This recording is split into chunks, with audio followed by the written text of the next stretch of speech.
Our guest today is the Executive Director and Chief Executive Officer of Metra. He has served in that position for almost 1 year. Our guest today most recently served as Executive Officer for the Los Angeles County Metropolitan Transportation Authority. His main focus in Los Angeles was on high-speed rail and commuter rail. Our guest today served in the United States Marine Corps from 1978 to 1982. He has an MBA from California Baptist University and a bachelor's degree in business administration from California Polytech University. Our guest today and his wife are the proud parents of 2 children. Ladies and gentlemen, Alex Clifford. Alex, thank you very much. Thank you. So take my mother's advice. Well, thank you so much. Appreciate the invitation from the City Club. And also, Jay, thank you so much for those kind words. Before I start off, I'd like to acknowledge my board members that are in attendance. Back in this center area, we have Director Paul Darley, Director Jim LaBelle, Director Don DeGraff, Director Arlene Mulder, Director Schaefer, Jack Schaefer, and also our distinguished chair, Larry Huggins, Director Huggins.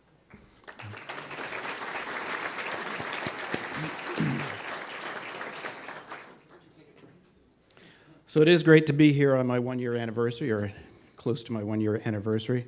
Also the 1-year anniversary of what I hear is your 3rd worst blizzard in Chicago history.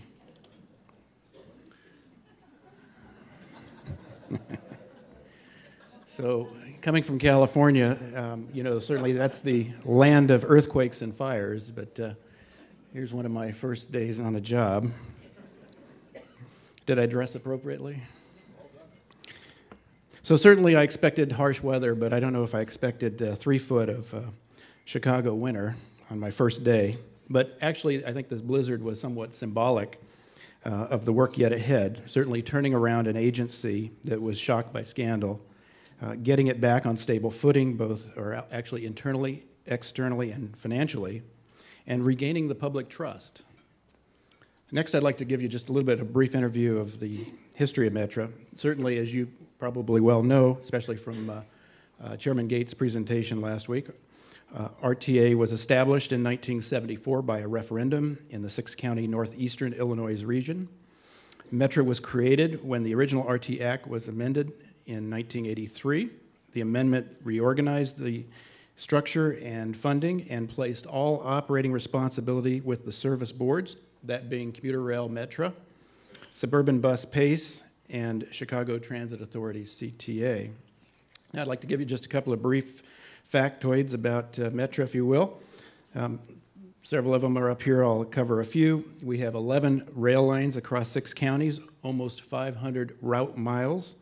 We deliver over 82 million passenger trips every year. We are one of 4 largest commuter railroad properties in the nation. We also provide over half of the rush hour commuter trips into downtown Chicago. Metra is a major contributor to economic development and jobs critical to Chicago. I'd like to talk a little bit about our key accomplishments in 2011. My goal upon my arrival was to put the past behind us, certainly to learn from the past, but to put the past behind us. We focused on customer safety and satisfaction, fiscal responsibility, and reform. Over the last year, we accomplished much. Certainly in the area of sustainability, we faced hard decisions head on. No more kicking the can down the road. We needed to correct structural financial deficit that we were faced with, which at its greatest place would have been a $100 million structural deficit. We went to the public and customers early and often as possible to discuss what we were up to and what the possible alternatives were. And we engaged the board like the board had never been engaged in the past. We transformed the organization and modernized business practices.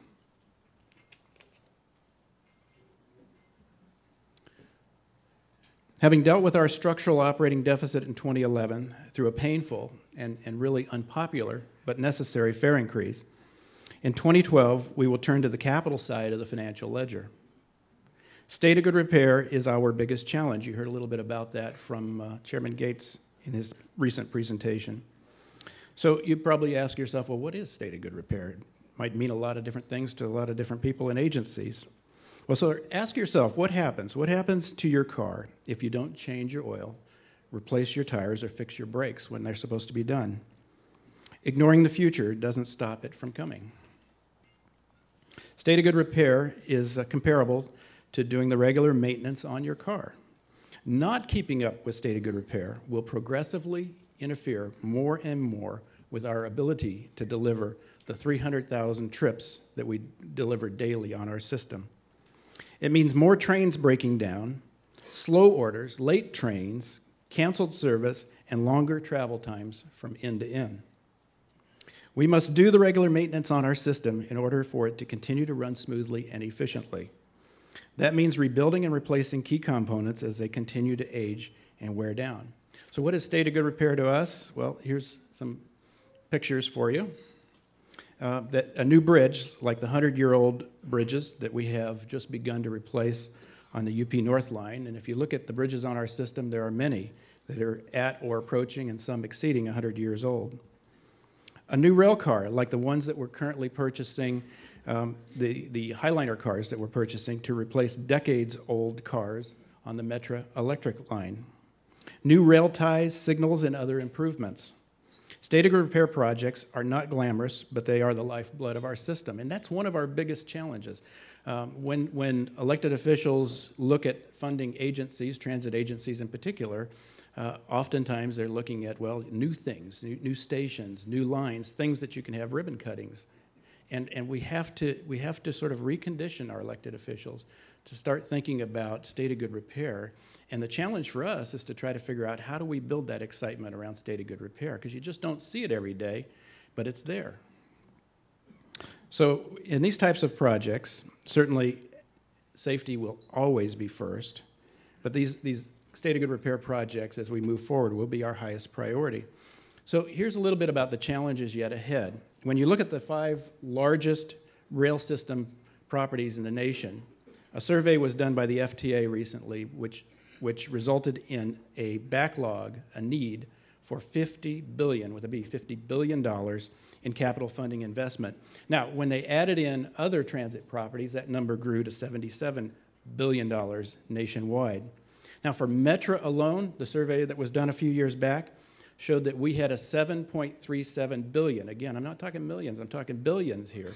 $7.37 billion worth of need over the next 10 years. Now, when we look at the possible funding sources, federal formula funding money, assuming that the state does a good job of funding all of the bonds that they're supposed to fund for us, and things remain a little bit as they are today, we'll get about $2 billion over that 10-year period. So that leaves us a shortfall of $5 billion over the next 10 years in order for us just to get to a state of good repair. So the Metra Board took an important step in this budget process, a significant step. This agency over time had grown to become increasingly dependent upon transferring capital dollars into the operating enterprise fund. That is a critical mistake, and I applaud our board for taking that action to say, no, it stops here, and starting in 2012, we will not transfer capital. We will resolve operating enterprise fund problems in the operating enterprise fund, and we will preserve that needed capital where it needs to be over on the capital side of the ledger. So the challenge still remains ahead. How will we get that $5 billion of investment that we need to put into this 6-county physical plant and infrastructure that we have? Certainly our challenges include constrained state and federal funding, environment of no earmarks and reduced discretionary grants, and unfunded mandates that the federal government and others keep putting upon us. Now, I just wanted to take a little diversion for a quick second. Is Forrest Claypool in the audience? Well, you might recall a couple of months ago when Forrest made a presentation, he talked a little bit about how the existing formula for distributing our formula capital money and our sales tax money is unfair, and that if you were to look at the trips, the unlinked trips that CTA provides, that there would be more of that money going to CTA. Now, I guess my counter to that would be that that's only part of the picture. Now, certainly, unlinked trips is a measure that's important to your urban services, your L system, your bus, your urban type services. But over on the commuter rail side, that's not a measure, that's not a significant measure that we use. The measure we use is passenger miles. And so if one were to look at it from the perspective of passenger miles and apply that to those two funding sources, it would actually show that Metra is underfunded. So Metra's share of the region's passenger miles have grown from 33% in 1984 to 43% in 2009. This is using the FTA numbers that we all submit our data. But we only receive 31% of the regional operating funds. Now, I just raised this point because I think it's important. Look, the issue going forward is not about taking that fixed pot of money and shifting money around within that fixed pot of money. That's a zero-sum game. And in that game, there are winners and there are losers, and that's not what the solution is going forward. The solution going forward is for all of us, all of the service boards, and all other interested parties that we can engage to look for opportunities to grow the pot. That is the solution for the region, is to grow the pot, not to look for shifting of money within the existing pot. So building on the tough decisions and accomplishments of 2011, we look forward to 2012. One of our most significant goals for 2012 is to accomplish this agency's first strategic capital business plan. It'll take us all of this year. It's an aggressive plan that attempts to have this thing adopted by the board by the end of the calendar year. It'll take all of this year to get that done because it will be a very transparent process. Transparency has been big in my administration, and we're going to continue to grow that. We need to outreach to all sorts of elected officials and stakeholders and customers and others across the six-county region to receive their feedback. And we need to collect the universe of projects that need to be done, sort of the wish list of everything you can do, including the things we know we have to do under state of good repair. And then we have to lay that out in a document in which it prioritizes. Somehow you have to assign weights and you have to prioritize these projects. And safety will always be first. We'll always spend our first dollar on safety type issues. State of good repair, as you heard in my presentation today, will be next. And then other projects like new lines and extended lines and new stations, those kind of hit a third tier, if you will. But we have to prioritize those projects. And what that will do is it'll produce a document for really the first time in this agency's history in which you can take this document and you can go to Springfield, you can take it and you can go to DC, and you can lay it on the table with an elected official and say, here's what we have funded, here's our holes, how can you help us out? We don't have that today. We will have that by the end of this calendar year, and that will be a significant undertaking for this agency and a major accomplishment down the road. And I'm convinced it will help us make a case that we need to have funding sources coming from the state and the Fed in order for us to start really whittling away and maybe taking big chunks out of that $5 billion backlog. So what do we ask of you?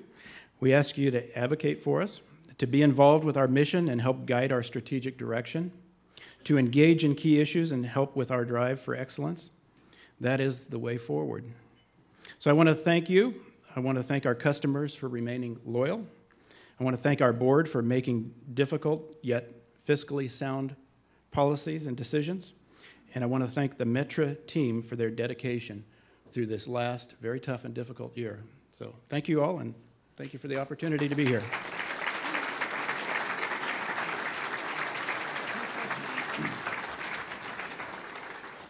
Raise your, you have the form. There's Ms. Jenny. She'll pass among you with the official fishbowl. Hard to believe the professor has lost. There was a question ahead of time. I must have leave it on the desk there, Jay. Oh, no. All right, well, whoever handed me a question will break all rules. The bottom left. That's okay. This question is getting a lot of pub. Who handed me the question? Raise your hand. Now the guy's afraid even to raise his hand.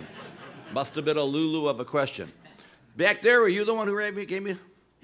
All right, before we find who do you trust, let me introduce this fellow who just came in at the nick of time. Thank you, Jay. RTA Chairman John Gates. Give him a round of applause.